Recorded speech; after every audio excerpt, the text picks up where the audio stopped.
İçəri şəhər, min illiklərin yaddaşını özündə daşıyan, tarixlə müasirliyin qovuşduğu unikal məkandır. Bu məkanın qorunması, yaşadılması və gələcək nəsillərə ötürülməsi isə yalnız irsin saxlanılması deyil, eyni zamanda onu bugünün tələblərinə uyğun şəkildə inkişaf etdirmək deməkdir.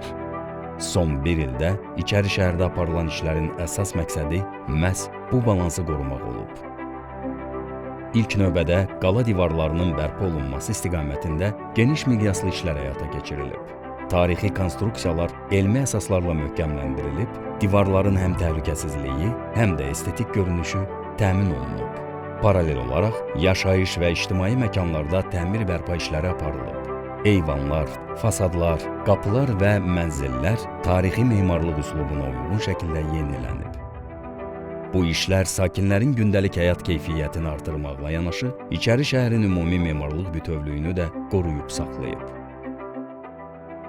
Əraziyə nəqliyyatın axınının daha səmərəli və şəffaf idarə olunması üçün giriş-çıxışlarda şlaqbaum və ödəniş sistemləri avtomatlaşdırılıb. Eyni zamanda Qoşaqala qapıları və Asəf Zeynallı küçəsi tərəfdən mövcud olan ödəniş postları ləğv edilərək daha açıq və rahat hərəkət imkanları yaradılıb. İçəri şəhərin rəsmi internet saytı və mobil tətbiqi istifadəyə verilib. Rəqəmsal platformaların tətbiqi ziyarətçilər və sakinlər üçün məlumatlara əlçatanlığı artırıb, xidmətlərin daha operativ və mərkəzləşdirilmiş şəkildə təqdim olunmasına şərait yaradıb. Bu addım ərazidə rəqəmsallaşma prosesinin genişləndirilməsinə və turizm potensialının gücləndirilməsinə xidmət edib. İçəri şəhərdə ictimai nəqliyyatın istifadəyə verilməsi ərazi daxili hərəkəti asanlaşdırıb, ekoloji yükü azaldıb və alternativ nəqliyyat həlli kimi mühüm rol oynayıb. Daxili yollar üzrə təhlükəsizliyin artırılması məqsədi ilə sürət məhdudlaşdıran çıxıntılar quraşdırılıb, yol nişanları isə tam yenilənib. Bu dəyişikliklər piyada üstünlüyünü təmin etməklə yanaşı, xüsusilə turistlər və ailələr üçün daha təhlükəsiz mühit formalaşdırıb. Parklama sistemi də müasir tələblərə uyğunlaşdırılıb. Az parkinq vasitəsilə daha şəffaf və idarə olunan parklanma mexanizmi qurulub. Bununla yanaşı, ödəniş üsulları da yenilənərək M10, Birbank və Milli Ön kimi rəqəmsal platformalar istifadəyə verilib. İnklüzivliyin təmin olunması istiqamətində atılan addımlardan biri də İçəri şəhərdə pandusların quraşdırılması olub. Bu, hər kəsin tarixi irsdən bərabər şəkildə faydalanmasına şərait yaradır. Ətraf mühitin qorunması və vizual mühitin yaxşılaşdırılması məqsədi ilə yaşıllıq sahələri yenilənib və artırılıb. Tarixi mühitə uyğun landşaft əlləri tətbiq olunaraq, İçəri şəhərin nəfəs alan məkanları genişləndirilib.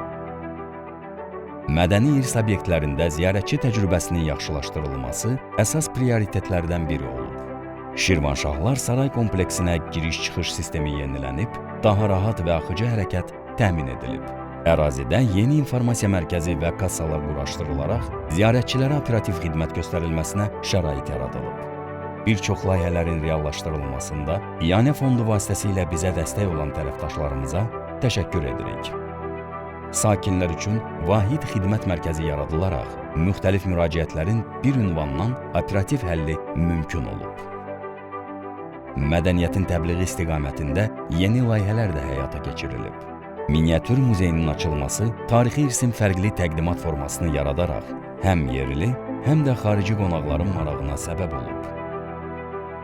Bütün bunlarla yanaşı, İçəri şəhər canlı mədəni mühit kimi fəaliyyətini genişləndirib. Müxtəlif festivallar, sərgilər və mədəni tədbirlər təşkil olunaraq ərazi dinamik ictimai məkana çevrilib.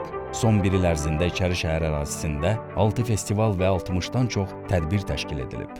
Qeyd olunan göstəricilər yalnız statistika xarakteri daşımır, ərazidə formalaşmış canlı mədəni mühitin göstəricisidir. İçəri şəhər təkcə tarixi irs kimi deyil, insanların bir araya gəldiyi, yaradıcılığın, dialoqun və mədəni həyatın davamlı şəkildə yaşandığı mədəni mərkəz kimi mövqələndirilir. Qala qoruğu ərazisində təmir işləri aparılıb, iməcliklər təşkil edilib, tarixi aman bərpa olunub və müxtəlif tədbirlərlə bu məkan yenidən ictimai həyata qaytarılıb. Bütün görülən işlər statistik göstəricilərdə də öz əksini tapır. Ziyarətçi sayı artıb, xidmət keyfiyyəti yüksəlib, sakin məmnunluğu güclənib. Bugün İçəri şəhər yalnız qorunan irs deyil, yaşayan, inkişaf edən və gələcəyə açılan bir məkandır. Burada atılan hər addım tarixə hörmətin və davamlı inkişafın nümunəsidir.